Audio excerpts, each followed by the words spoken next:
Hello, everyone. Well, it's been quite a time since I last made a video, and I do apologize. I was busy with finals and studying so hard for my finals in class, and it took all of my time.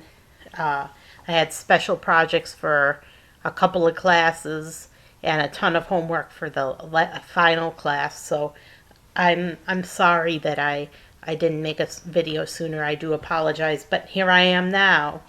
And what is what is this day?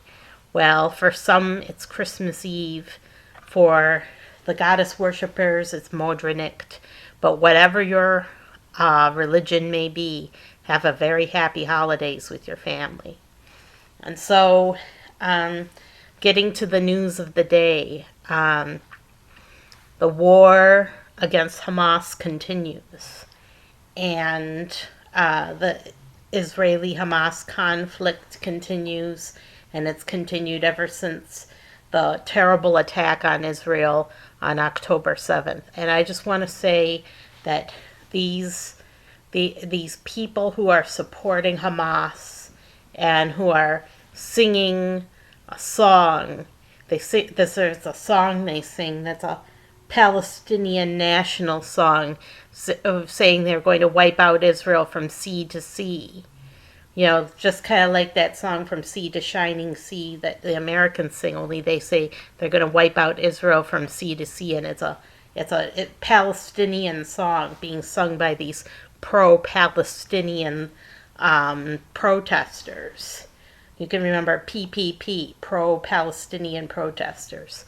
Well, these pro-Palestinian protesters are singing a song, a Hamas song, to wipe out Israel from sea to sea, and it's a horrible song, and it's a horrible thing for them to do. And you know what else they're doing? They are sending threats against Jewish people here in America. They're threatening Jewish people, Jewish Americans, with attacks and threatening to bomb them and making all sorts of threats. And the FBI is on the case, and it's just horrible. These people are terrible. They're total douchebags. They're the essence of total douchebaggery. And another thing is that now the reports have come out that Hamas not only killed people and took people hostage, they also raped the women. They raped all the women, and they're rapists. The Hamas terrorists are rapists. And you know what the news keeps doing? You know what the media keeps doing? At least ABC, I know for sure. They keep reporting every single evening that the news is on. Every single evening they keep reporting Hamas health ministries assessment of how many Palestinians have been killed.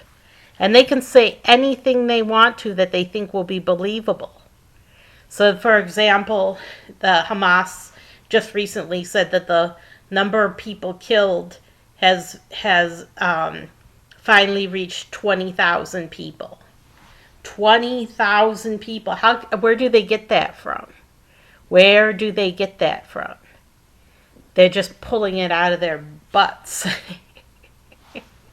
They're pulling it out of thin air. They just make up any number that they think will arouse sympathy and arouse people's anger toward Israel. Whatever they think would make people hate Israel more, that's what they do. And what is Biden doing? What is Biden doing? I'll tell you what he's doing. He's licking his finger and sticking it up in the wind to see which way the wind is blowing. And he saw these pro-Palestinian protesters recently, and he said, aha, they're liberals. Now I know which way the wind is blowing. And he issued Israel a warning that they may be losing support for their war against Hamas because of the number of casualties that the Hamas-led health ministry is reporting, huh? So they're giving all the power away to Hamas, right? Biden, he's a fair weather friend. He promised that he would support Israel in their war, and now he's going back on his word and issuing warnings to Israel and issuing warnings to Netanyahu. And that Anthony Blinken, boy, I'll tell you, Anthony Blinken, there's no one that hates Israel more than Anthony Blinken. He does not care that they had a terrorist attack that was on the scope. Because look at Israel's a little country. It's only about like maybe 20 million people or so, and America's a great big country, 330 million, but the number of people that they killed during this terrorist attack was half the number of people that were killed during 9/11. And we went on to have a war that killed over 1 million people. So who are we to judge? Who are we to judge Israel for their response? They haven't killed 1 million people yet, that's for sure. They haven't killed 1 million people. They've been trying to spare the casualties and losses of the civilians. Now, I know they made a mistake. I know they made a mistake and killed 3 hostages, and that's not good. That's not good that they killed 3 hostages, but it was something that happened in the heat of the moment, like happens in many wars. And they didn't know. They didn't know that they were hostages. And so, yeah, I know that guy that's a fair redhead. It's kind of hard to think that he might be Palestinian, but you never know. Like, some Palestinians have blonde hair, you know. They're blondes. A few of them, not all. But they did not know. They did not know that those were hostages, and in the heat of the moment, they got killed. So that's what happens during war sometimes. Sometimes there's casualties. And these protesters on behalf of the hostages, the hostage protesters, they're a little bit better. So we freed some of the hostages. Some of the hostages went home, but not all. Well, that's a good thing. That's a good thing that we freed some of the hostages. But what about, think about this, what about the future hostages? Huh? What future hostages? We didn't hear about any future hostages. Yes, if Hamas figures out that taking hostages is so lucrative, and that taking hostages is so productive, and that taking hostages is something that they can use to slow down Israel's response, then yes, they will take more hostages in the future. And there will be future hostages and future hostage crises. And it's all because there was a ceasefire. There was a ceasefire to release the hostages. And now, because there was a ceasefire, there will be more hostages in the future. So you have to weigh the balancing act, the current hostages versus future hostages, and figure out how many future hostages there may be, and whether it's even worthwhile trying to free the hostages. Because like I said, future hostages, there you can't even place a number on the number of future hostages there could be. And they let them get away. They had a ceasefire and they let Hamas get away. And they escaped into the south. Hamas escaped into the south, most of them escaped into the south. And then that's where all of the civilians were. So they were attacking civilians again. And Hamas had a very pleased smile on its face. And the hostage protesters are still yelling. They're still yelling, they're still shouting, they're still carrying signs. And they're still saying that there was one woman who was speaking about her hostage relative, and it might have been a son or a husband or father, whatever. And she said give them anything they want, anything.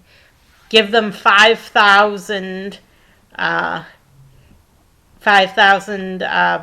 jailed Palestinians if they wanted anything to get my loved one back. And there's a problem with that because the people they've got in prison are hostage takers. So they're going to have more hostages in the future. Does that woman care about future hostages? No. No, she does not. She only cares about her loved one. And that's natural. That's natural, but why put her on the news?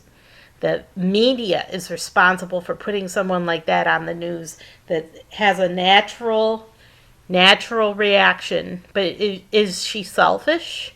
Of course she's selfish. Everyone is selfish.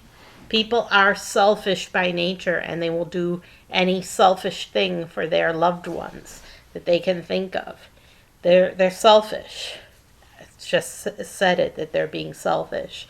The hostage protesters are selfish, and they've been joining with the pro-Palestinian protesters in trying to bring down Israel and trying to stop Israel from defending itself against Hamas. But I'll tell you something. Until Hamas is defeated, there will be no peace. Hamas must go, and there will be no peace until they do. So these pro-hostage protesters are joining the pro-Palestinian protesters in protesting against Israel defending itself against Hamas. Now, I don't know how I would react if a loved one of mine was kidnapped, and I probably would have a selfish impulse and want to protest and ask for a ceasefire to bring back my loved one, but I would resist the temptation because I know how bad Hamas has been. Ever since Israel was formed, they've had enemies attacking them. Egypt has attacked them. Jordan has attacked them. All the surrounding countries have attacked Israel. And there was a 7-day war, and there's a whole bunch of history. But ever since Israel was formed, the Palestinians have been attacking Israelites. They've been attacking them, Israelis. That's what they call them nowadays. Israelites is from the Bible, but they're called Israelis now. But Palestinians have been attacking them. Before there was Hamas, there was the PLO. And I remember the PLO, that Yasser Arafat, he was a terrorist. They like to remember him fondly, but he was a terrorist along with his sons. And they attacked Israel. Believe me, they did. They attacked Israel. PLO is no more, but now we have Hamas, which is much more extreme than PLO and commits worse atrocities than PLO. Rapes, murders, torture, kidnappings, and they just do it all. The Hamas does it all. They do all these things, and they've been the ruling authority because the Palestinian people gave them power. All these so-called innocent Palestinian bystanders, these innocent Palestinian civilians, that's a myth because they support Hamas.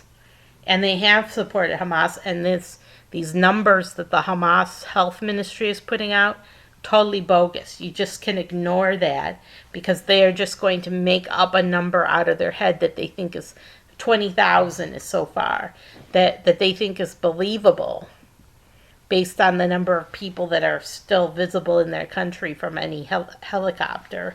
You can see the Palestinians gathered on the ground. You can't see the Palestinians in the buildings, but yeah, they're just making up numbers. And they get a free ride from the media. They get a free ride from the media. And Biden is a fair weather friend. Israel has so many enemies here in America, and it's all because of a lack of leadership from Biden, that he hasn't shown total solidarity with the Israeli people, and they have a right to defend themselves. They have every right to defend themselves against Hamas, and so all of these protesters, the pro-Palestinian protesters, the hostage protesters, just please go home. Go home and let the Israeli uh, army, and I guess they call them the um, defense force. Let them do their jobs and go home.